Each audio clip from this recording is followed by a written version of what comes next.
encourage tourism across our whole country and, of course, East Devon in particular. I now call the Leader of the Opposition, Keir Starmer. Thank you, Mr. Speaker. Can I welcome the Prime Minister back to his place and say that it's good to see him back in Parliament? I'm sure I speak for all of us when I say that. And although I've done this privately, can I congratulate him publicly with Carrie on the birth of their son? Mr. Speaker, when the Prime Minister returned to work a week ago Monday, he said that many people were looking at the apparent success of the government's approach. But yesterday we learnt, tragically, that at least 29,427 people in the UK have now lost their lives to this dreadful virus. That's now the highest number in Europe. It's the second highest in the world.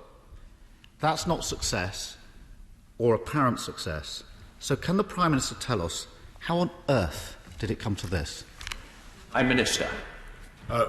Mr. Speaker, first of all, of course, every death is a tragedy, and he's right to draw attention to the appalling statistics, not just in this country, but of course around the world. And I think I would echo really in answer to his question what we've heard from Professor David Spiegelhalter and others, that at this stage, I don't think that international comparisons and the data is yet there to draw the conclusions that we want. What I can tell him is that at every stage as we took the decisions that we did, we were governed by one overriding principle and aim, and that was to save lives and to protect our NHS. And I believe that, of course, there will be a time to look at what decisions we took and whether we could have taken different decisions. But I have absolutely no doubt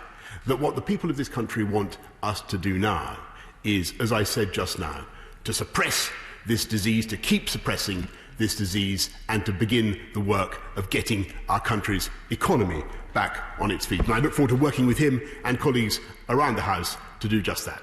Keir Starmer. Mr. Speaker, the argument that international comparisons can't really be made when the government's been using slides like this for weeks to do international comparisons just really doesn't hold water.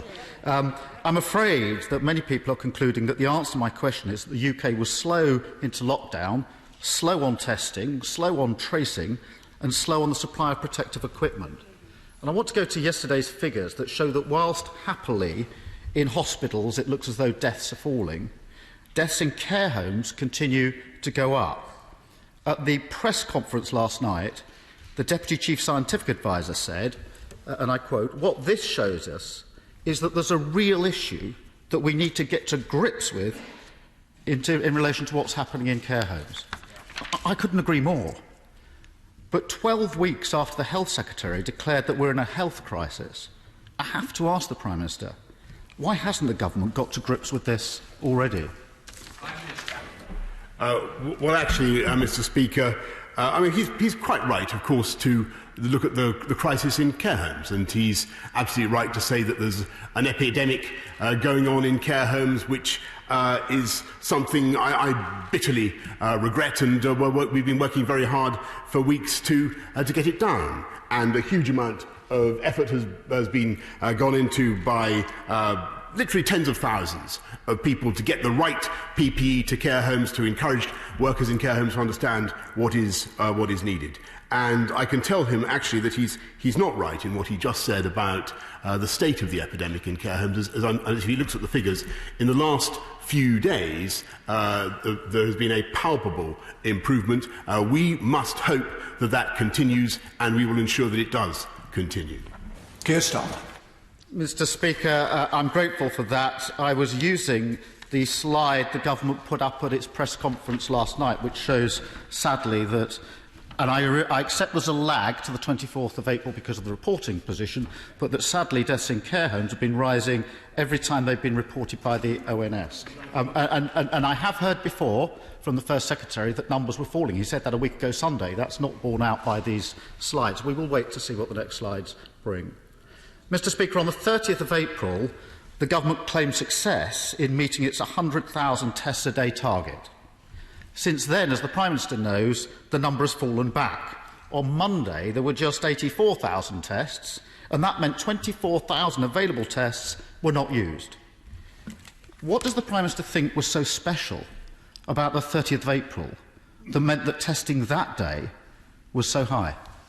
Prime Minister. Well, actually, I think that the Right Honourable Gentleman was right last week when he paid tribute to the amazing work of the NHS, the logistics team, everybody involved in getting up from 2,000 tests a day in March to 120,000 by the end of April. And yes, he's right that capacity currently exceeds demand. We're working on that. We're running at about 100,000 a day. But the ambition clearly is to get up to 200,000 a day by the end of this month, and then to go even higher. And as he knows and the whole House will know, testing, a fantastic testing regime is going to be absolutely critical to our long-term economic recovery. Keir Starmer. Mr. Speaker, I did pay tribute last week, and I'm glad the Prime Minister has now said that the target now is 200,000 tests a day by the end of this month. But of course, just having a target isn't a strategy. What is needed is testing, tracing and isolation. That's the strategy. Contact tracing was happening in the UK, but it was abandoned in mid-March. We were told at the time that this was because it was, quote, not an appropriate mechanism. But yesterday, the Deputy Chief Medical Officer said it was to do with testing capacity. So can the Prime Minister just clarify the position for us?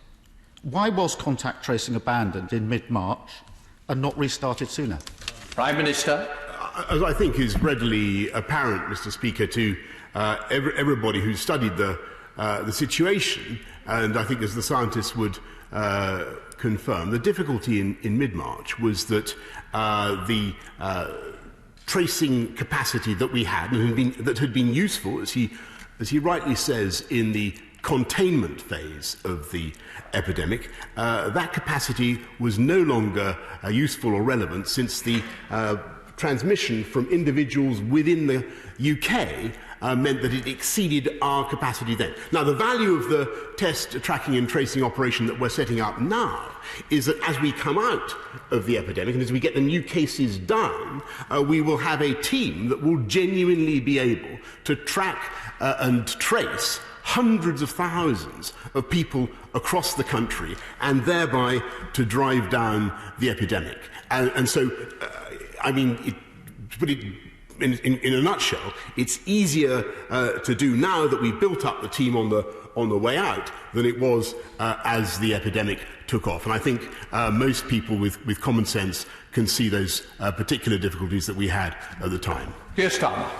Thank you, Mr. Speaker. I think the Prime Minister has confirmed it was a capacity problem. Can I wish the government well on the tracking and tracing now and on the app that's being trialled in the Isle of Wight? We all want that to succeed, and we'll all support that in hopefully succeeding.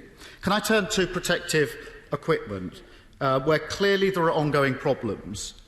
Just this week, the BMA survey said that 48% of doctors had to buy their protective equipment for themselves or rely on donations. That's clearly unacceptable. And it's obvious that this problem is going to get even more acute if and when the government asks people to return to work. We're clearly going to need a very robust national plan for protective equipment. Can the Prime Minister reassure the public that they won't be asked to return to work until that plan is in place? Prime Minister. Yes, Mr. Speaker, I certainly can. And I share his frustration about PPE and the frustration that I think people have felt across the House and across the country. It's been enraging to see the difficulties that we've had in supplying PPE to those who need it. But I do pay tribute, again, to the work of hundreds of thousands of people involved in the logistics of supplying literally billions of items across the country in a timely way. There have been no national stockouts of any PPE item, and we are now engaged in a massive plan to ramp up domestic supply, and he'll be familiar with what Lord Dighton is now at work, so that, to get to his final question, we are able, in the long term, and it may be the long term, to satisfy the domestic needs of this country. Keir Starmer. We will, of course, be setting out the details about that plan on Sunday. Keir Starmer again. Mr. Speaker, I was going to come to the plan. I'm grateful to the Prime Minister for that indication. There are millions of people on furlough, as the Prime Minister knows, millions with children at home struggling with caring responsibilities. If they're to return to work and if their children are to return to school, they need reassurance. I think we can all feel that, reassurance that it will be safe to do so. And that means they do need to know what the government's plan is for the next stage. So will the Prime Minister give them that reassurance by setting out his plan as he says he will? Or will he come to this House on Monday to present that plan and have questions across the House? Mr. Speaker, I will of course undertake that there will be a statement to the House as you, Mr. Speaker, and the House would properly expect about what we propose tonight. So I just want to explain to the House as a courtesy why it's happening on Sunday, Mr. Speaker. I'm sure you'd be interested to know that. The reason for that is very simple, that we have to be sure that the data is going to support our ability to do this. But that data is coming in continuously over the next few days. We'll want, if we possibly can, to get going with some of these measures on Monday. I think it would be a good thing, Mr. Speaker, if people had an idea of what's coming the following day. That's why I think Sunday, the weekend, is the best time to do it. But of course, the House will be fully informed and the House will have the full opportunity to debate and interrogate me or the government on that matter. And hopefully in the future it will be to the House first.